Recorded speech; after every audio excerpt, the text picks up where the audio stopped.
चक्रवात के बारे में हम लोग डिस्कस करेंगे जो कि काफ़ी इम्पोर्टेंट्स है। और ये भारत में जितने भी चक्रवात आए हैं दोस्तों, यानी भारत में जितने भी चक्रवात आए हैं, इन्हीं के बारे में जो है हम लोग डिस्कस करेंगे। और एक एक चक्रवात के बारे में हम लोग जानेंगे कि कहाँ पर आया है चक्रवात और किस साल आया है ये। तो इन सभी के बारे में हम लोग जो है डिस्कस करेंगे जो कि मोस्ट इम्पोर्टेंट्स होंगे। तो सबसे पहले हम ये जान लेते हैं कि जो चक्रवात है, ये जो चक्रवात है ये कैसे आता है और कितने प्रकार का जो है चक्रवात होते हैं। तो सबसे पहले हम ये जान लेते हैं। तो चलिए देखते हैं। सबसे पहले अगर हम लोग बात करें दोस्तों चक्रवात की, तो भारत का जो चक्रवात है इसे साइक्लोन भी कहते हैं दोस्तों, है ना।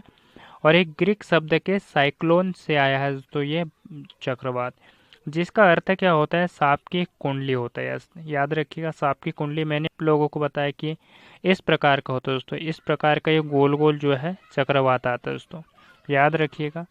तो ये जो साइक्लोन है ये ग्रीक शब्द के साइक्लोन से आया है और जिसका अर्थ क्या होता है, सांप की कुंडली होता है। ठीक है, अगला देखते हैं। General of the Asiatic society में 1836 और 1855 के बीच जो हेनरी पेंटिंगटन द्वारा जो है चक्रवात यानी साइक्लोन मीनिंग इन हिंदी को जो है आधिकारिक रूप से गढ़ा गया था दोस्तों। कब गढ़ा गया था, तो ये 1836 से 1855 के बीच में। आमतौर पर जो चक्रवात होते हैं वो हिंसक तूफान और खराब मौसम की स्थिति से जुड़े होते हैं दोस्तों, याद रखिएगा। और इन चक्रवात की अगर हम लोग बात करें, कम दबाव वाले क्षेत्रों के जो आसपास तेजी से आवक वायु और परिसंचरण में जो है चक्रवात बनते हैं दोस्तों। यानी जहाँ पे जो है कम दबाव का क्षेत्र होता है दोस्तों, वहाँ पर जो है चक्रवात बनने की ज़्यादा संभावना यानी तेजी होती है। ठीक है, और इनकी अगर हम लोग बात करें इन चक्रवातों की, तो ये कोरियोलिसिस प्रभाव यानी इन चक्रवातों की अगर हम लोग बात करें दोस्तों, जो कोरियोसिस बल होता है, इसके परिणाम के कारण जो है कई बड़े पैमाने और चक्रवर्ती पैटर्न के कारण जो है बनता है दोस्तों। ये जो चक्रवात होते हैं ना, ये कोरियोलिसिस बल के कारण होता है दोस्तों। ठीक है, अगला पॉइंट से देखते हैं। भूमध्य रेखा के करीब 5 किलोमीटर एन एस 5 किलोमीटर यानी जो भूमध्य रेखा के करीब 5 डिग्री एन एस यानी नॉर्थ एंड एनएस की अगर बात कर रहा है, नॉर्थ एंड साउथ के कोई जो कोरियोलिसिस जो बल होता है दोस्तों वो नहीं होता है, इसलिए यहाँ पे क्या होता है, चक्रवात जो है नहीं आते। तो ये पॉइंट से याद रखिएगा जो कि वेरी वेरी इंपॉर्टेंट से होते हैं। और चक्रवात का जो मतलब होता है दोस्तों, ये चक्रवात जो होते हैं किस बल के कारण होते हैं, तो कोरियोलिसिस बल का परिणाम होते हैं। तो ये पॉइंट से भी आप लोग जो है याद रखिएगा। और जो साइक्लोन शब्द दोस्तों ये किस भाषा से आया है, तो ये ग्रीक भाषा शब्द के साइक्लोन से आया है, जिसका अर्थ क्या होता है, तो जिसका अर्थ होता है सांप की कुंडली, याद रखिएगा। और मंगल, बृहस्पति और वरुण पर भी चक्रवात जो है देखे गए हैं दोस्तों। तो ये भी फैक्ट्स आप लोग याद रखिएगा। ठीक है, और जितने भी आपको जानकारी करवा रहा हूँ सारी के सारे जो है इम्पोर्टेंट्स हैं। तो चलिए अगला देखते हैं। अब हम लोग बात करेंगे दोस्तों जो चक्रवात है, इनसे हम लोग जो बात करेंगे कि जो इन चक्रवात जो है कितने किलोमीटर की गति से जो चलता है और ये कितने नुकसान मतलब कितना जो है ये तूफान जो है तेज़ है और इसकी जो झंझनाहट है वो कितने देर तक के रहती है। तो चलिए देखते हैं। 74 से अगर 74 से 75 95 किलोमीटर की रफ्तार से आता है दोस्तों, यानी 74 से 95 किलोमीटर की रफ्तार से आता है, तो इसमें कम से कम जो है नुकसान होने की संभावना रहती है। और 4 से 5 सेकंड तक की झंझनाहट हो सकती है आप लोगों को। सेकंड की बात करें तो 96 से 110 किलोमीटर की रफ्तार से जो है ये तेज़ हवा के साथ में तूफान चलता है, उदारवादी होता है दोस्तों। ठीक है, और ये 6 से 8 सेकंड तक के जो है झंझनाहट होती है। तीसरे पॉइंट से कि अगर हम लोग बात करें तो 111 और 130 किलोमीटर की रफ्तार से जो चलता है दोस्तों, इससे व्यापक तूफान की जो संज्ञा दी गई है। और ये जो है 9 से 12 सेकंड तक के जो है झंझनाहट दे सकता है पैरों में। 131 से लेकर 155 किलोमीटर की रफ्तार से जो है तूफान चलता है और ये चरम चरम सीमा पर जो है ये रहता है। और ये एक 13 से 18 मतलब 13 से 18 सेकंड तक के जो है झंझनाहट दे सकता है। ठीक है, पांचवे की अगर हम लोग बात करें तो जो 155 किलोमीटर रफ्तार से जो ऊपर तूफान आते हैं दोस्तों, 155 किलोमीटर से ऊपर, ये बहुत ही विनाशकारी तूफान होते हैं। और इसमें जो है दोस्तों जान माल आदि का जो है बहुत नुकसान हो जाता है, ठीक है। और ये इसमें जो है 19 से ऊपर जो है पैरों में सनसनाहट होने लगती है, ठीक है, याद रखिएगा। आपने देखा होगा दोस्तों कि जब चक्रवात आता है या कभी, तो इसमें क्या होता है कि हमें जो है महसूस होने लगता है। कई बार जो हमारे घर के बर्तन भी गिर जाते हैं, कई बार दीवारें गिर जाती है, कई बार रोड जो है उलट पुलट हो जाते हैं। बहुत सी जो है आपदाओं का सामना करना पड़ सकता है दोस्तों जब तूफान आता है तब, ठीक है। तो अब इन्हीं के बारे में हम डिस्कस करेंगे कि कौन सा तूफान है दोस्तों जो कब आया था। और इसके बारे में मैं आप लोगों को कुछ बातें और बता देना चाहता हूँ, जैसे कि जो चक्रवात होते हैं ये कितने प्रकार के होते हैं दोस्तों। तो 2 टाइप के चक्रवात होते हैं दोस्तों। टाइप्स ऑफ साइक्लोन इन हिंदी, यानी जो चक्रवात होते हैं वो कितने प्रकार के होते हैं दोस्तों। जो चक्रवात जो है 2 प्रकार में जो है इसे वर्गीकृत किया गया। पहले की अगर हम लोग बात करें तो उष्णकटिबंधीय चक्रवात होते हैं। ये उष्णकटिबंधीय वे चक्रवात होते हैं जो भूमध्य रेखा के 5 डिग्री उत्तर से दक्षिण क्षेत्र को छोड़कर कर्क रेखा मकर रेखा के बीच बनते हैं दोस्तों। ये उष्णकटिबंधीय चक्रवात, याद रखिएगा क्योंकि काफ़ी इंपॉर्टेंट है दोस्तों, आपको परीक्षा में पूछा जा सकता है कि जो चक्रवात होते हैं यानी जो साइक्लोन होते हैं वो कितने टाइप के होते हैं। तो 2 टाइप के होते हैं, ठीक है। दूसरे टाइप की अगर हम लोग बात करें तो अतिरिक्त उष्णकटिबंधीय चक्रवात। इस तूफान की अगर हम लोग बात करें तो तूफान प्रणाली जो उष्णकटिबंधीय क्षेत्रों को दूर मध्य और उच्च अक्षांश यानी आम तौर पर भूमध्य रेखा से जो है 30 डिग्री से 60 डिग्री अक्षांश के बीच जो है ये उष्णकटिबंधीय यानी अतिरिक्त उष्णकटिबंधीय तूफान जो है बनते हैं दोस्तों, याद रखिएगा। और जितने आपको मैंने पॉइंट्स एंड फैक्ट से बता रहा हूँ सारे के सारे आप लोग याद रखिएगा, जो कि मोस्ट इंपॉर्टेंट है आने वाले एग्जाम के लिए। और इस बार जो है क्वेश्चन जो है एमपीपीएससी में चक्रवात से रिलेटेड यानी तूफान से रिलेटेड जो है क्वेश्चन पूछा गया था, जो कि तोकते तूफान, ठीक है। इन्हीं के बारे में हम लोग डिस्कस करेंगे। तो ये जो तोकते तूफान है जिसे ताउते भी कहते हैं दोस्तों, तो ये जो तूफान है 2021 में आया था दोस्तों। और ये कहाँ पर आया था, तो भारत में ही आया था। कहाँ पर आया था, भारत में आया था दोस्तों। और ये ताउते चक्रवात जो है दक्षिण भारत के जैसे गोवा, गुजरात, महाराष्ट्र भारी बारिश, शक्तिशाली तेज हवाओं के कारण जो है ये बना था। और साथ ही गुजरात का जो सौराष्ट्र यानी प्रायद्वीपीय के दक्षिणी तट पर जो है लैंडफॉल बनाया भी गया था दोस्तों। तो ये कहाँ पर आया था ये जो ताउते चक्रवात दोस्तों, तो ये गुजरात में आया था दोस्तों। और उसके आसपास के क्षेत्रों में भी आया गया था, जैसे कि गोवा हो गया, महाराष्ट्र हो गया, इन जगहों में जो है भारी बारिश जो है हुई थी इस ताउते चक्रवात की। और ये कब आया था, तो 2021 में आया था। ये पॉइंट से याद रखिएगा। चक्रवात अम्फान, अम्फान चक्रवात यानी अम्फान साइक्लोन की अगर हम लोग बात करें तो 2020 में आया था। और ये 3 जून को आया गया था। कहाँ पर आया था दोस्तों, तो महाराष्ट्र के तटीय शहर यानी अलीबाग के पास जो है लैंडफॉल बनाया गया था। और 2009 में चक्रवात फयान के बाद में जो है महाराष्ट्र में लैंडफॉल बनाने वाला यह पहला चक्रवात दोस्तों अम्फान तूफान, ठीक है, याद रखिएगा। और तूफान जो है दोस्तों काफ़ी भयंकर मात्रा में आते हैं। मतलब मेरा कहने का ये मतलब है कि काफ़ी विनाशकारी होते हैं दोस्तों तूफान। ये है ना बहुत सी चीज़ों का जो है नुकसान करके चले जाते हैं, ठीक है। अगला देखते हैं फानी चक्रवात। 2019 में आया था दोस्तों फानी चक्रवात। कहाँ पर आया था, तो इसके अगर हम लोग बात करें तो ये चक्रवात जो है भारतीय राज्य के जो ओडिशा से टकराया था ये। और बड़े पैमाने पर विनाश के कारण जो है 40 से अधिक लोग जो है इसमें मारे गए थे। पेड़ों का भी उन्मूलन हुआ था और संचार प्रणाली फानी तेजी से एक अत्यंत गंभीर चक्रवाती तूफान में जो है बदल गया था। और 2 मई को उच्च अंत के अत्यंत गंभीर चक्रवाती तूफान के रूप में जो है अपनी चरम तीव्रता पर पहुंच गया था। और यह एक उच्च श्रेणी के 4 प्रमुख तूफान के बराबर था दोस्तों। ये फानी तूफान कब आया था, 2019 में आया था दोस्तों। और भारत के उड़ीसा राज्य से टकराया था, ठीक है। कहाँ पर आया था, उड़ीसा में 2019 में, याद रखिएगा, जो कि काफ़ी इंपॉर्टेंट है। और तूफान से जो है दोस्तों इस प्रकार का तूफान आते हैं दोस्तों, जब क्या है समुद्र में जब लहरें उठती है ना तो इस प्रकार की उठती है, ठीक है। अगला पॉइंट से देखते हैं, अगला तूफान देखते हैं। अगले तूफान की अगर हम लोग बात करें, तितली तूफान जो है दोस्तों 2018 में आया था।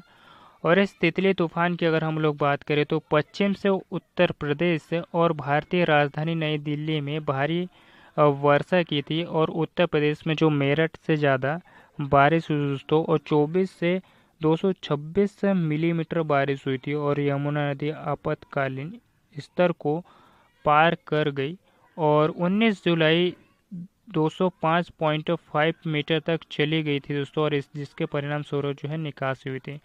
तो ये जो तूफान है ना कहाँ पर आया होता, तो ये पश्चिमी उत्तर प्रदेश में आया हुआ था दोस्तों।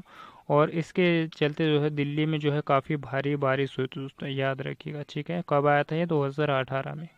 अगला चक्रवात देखते हैं, ओखी चक्रवात। ओखी चक्रवात जो है 2017 में आया था।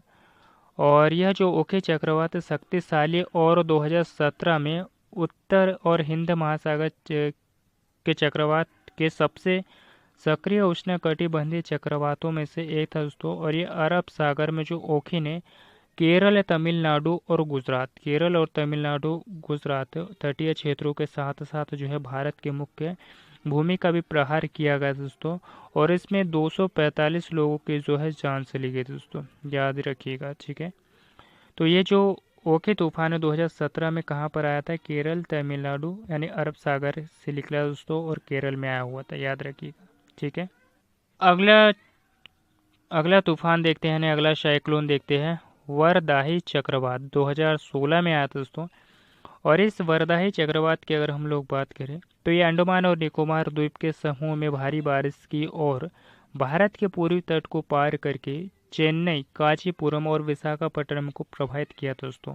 ये वरदाही चक्रवात ने जो दोस्तों चेन्नई में पार करते, पूर्वी तट से पार करते हुए चेन्नई में आया हुआ था और कांचीपुरम, विशाखापट्टनम को प्रभावित करते हुए दोस्तों प्रभावित किया गया था। और चक्रवात के बाद 38 लोगों की जो है जान चली गई थी। 3 दिसंबर को मलय प्रायद्वीप के पास एक कम दबाव वाले क्षेत्र के रूप में जो है उत्पन्न तूफान ने 6 दिसंबर को एक अवसाद नामित किया गया। और यह धीरे धीरे अगले दिन एक गहरे अवसाद में बदल गया था दोस्तों, ये वरदाही साइक्लोन। और यह अंडमान और निकोबार द्वीप समूह से निकलकर एक चक्रवाती तूफान में जो है तेज हो गया और 8 दिसंबर को। ठीक है, याद रखिएगा। और इसने जो भी काफ़ी भारी मात्रा में जो इसने भी नुकसान पहुंचा दोस्तों। और सिर्फ आप लोग इतना याद रखिएगा कि ये जो तूफान है 2016 में आया था, वारदाही तूफान, और ये चेन्नई में आया हुआ था। पूर्वी घाट से पार करते हुए चेन्नई, कांचीपुरम, विशाखापट्टनम को प्रभावित किया था। और इसमें जो है 38 लोगों की जो है इसमें जान चली गई थी। ठीक है, आपको ज़्यादा याद रखने की ज़रूरत नहीं है। अगला पॉइंट से देखते हैं ना, कोमेन तूफान 2015 में आया था। कोमेन तूफान बांग्लादेश जो है दोस्तों इसे टकराने के बाद यह तूफान कोमेन ने भारत में प्रवेश किया और पूर्वी भारत में गंभीर बाढ़ पैदा की, जिसमें जो है 285 लोगों की जो है जान चली गई थी दोस्तों, ये कोमेन तूफान में, याद रखिएगा। अगला देखते हैं हुदहुद तूफान। काफ़ी चर्चा में रहा था दोस्तों ये हुदहुद तूफान। इस तूफान की अगर हम लोग बात करें तो ये चक्रवात हुदहुद एक भारी उष्णकटिबंधीय चक्रवात था जिसने आंध्र प्रदेश के विशाखापट्टनम में तबाही मचाई थी। ये आंध्र प्रदेश में आया हुआ था दोस्तों और इसने जो है विशाखापट्टनम में जो है काफ़ी तबाही मचाई थी। उड़ीसा के साथ विशाखापट्टनम या वेंगास ज़्यादातर हुदहुद द्वारा उभारा गया था। कम से कम इसमें जो है दोस्तों 124 लोगों के जो है जान गंवानी पड़ी दोस्तों। और इसने भी जो है काफ़ी तबाही मचाई दोस्तों। हुदहुद तूफान कब आया था? ये 2014 में आया था, आंध्र प्रदेश में आया था। ठीक है, आंध्र प्रदेश के विशाखापट्टनम में जो है काफ़ी तबाही मचाए थे। ठीक है, याद रखिएगा। और अगले तूफान की ओर चलते हैं, फैलिन तूफान। ये 2013 में आता दोस्तों, फैलिन तूफान। फैलिन तूफान सबसे शक्तिशाली उष्णकटिबंधीय चक्रवात था और ये 4 अक्टूबर 2013 को थाईलैंड की खाड़ी के भीतर कंबोडिया में नोम पेन्ह के पश्चिमी में एक उष्णकटिबंधीय अवसाद के रूप में जो है देखा गया था दोस्तों, ये फैलिन तूफान। ठीक है, आप लोग याद रखिएगा कि 2013 में जो है ये जो है थाईलैंड की जो खाड़ी है इनके भीतर जो है तूफान देखा गया था 2013 में। ठीक है, नीलम चक्रवात 2012 में आया था। नीलम चक्रवात 2010 में चक्रवात जल के बाद में जो है दक्षिण भारत को तुरंत प्रभावित करने वाला सबसे खतरनाक उष्णकटिबंधीय चक्रवात था दोस्तों। क्या बोल रही है ये जो नीलम चक्रवात है दोस्तों, 2010 में चक्रवात जल के बाद में दक्षिण भारत के तुरंत प्रभावित करने वाला जो है और खतरनाक उष्णकटिबंधीय चक्रवात था। 31 अक्टूबर को महाबलीपुरम के पास पहुंच गया था ये नीलम चक्रवात। समुद्र जल का लगभग जो है 100 मीटर यानी 330 फीट, 100 मीटर 330 फीट का अंतरराष्ट्रीय तक पहुंच गया और एक चक्रवात में जो है 75 लोगों की जो है मृत्यु हो गई थी, यानी मृत्यु दर्ज की गई थी। याद रखिएगा। अगला पॉइंट से देखते हैं, अगला साइक्लोन देखते हैं हम लोग। अगले साइक्लोन की अगर हम लोग बात करें, थाइन चक्रवात 2011 में आया हुआ था। इस चक्रवात की अगर हम लोग बात करें तो चक्रवात तूफान थाने में जो है, थाने यानी मुंबई, 30 दिसंबर को तमिलनाडु के कुड्डालोर के ऊपर लैंडफॉल बनाएगा, जो हिंदी महासागर में कहीं भी लैंडफॉल बनाने के लिए एक चक्रवात की सबसे उन्नत तिथि को जो है इंगित करता है दोस्तों। ये थाइन तूफान यानी साइक्लोन। चक्रवात लैला, इस तूफान की अगर हम लोग बात करें तो ये लैला ने भारी नुकसान किया था दोस्तों। इस तूफान ने 65 लोग जो है इसमें मारे गए थे और 20 वर्षों में प्री मानसून सीजन के दौरान दक्षिण भारत में आने वाले पहले चक्रवात से बच गया दोस्तों। ठीक है।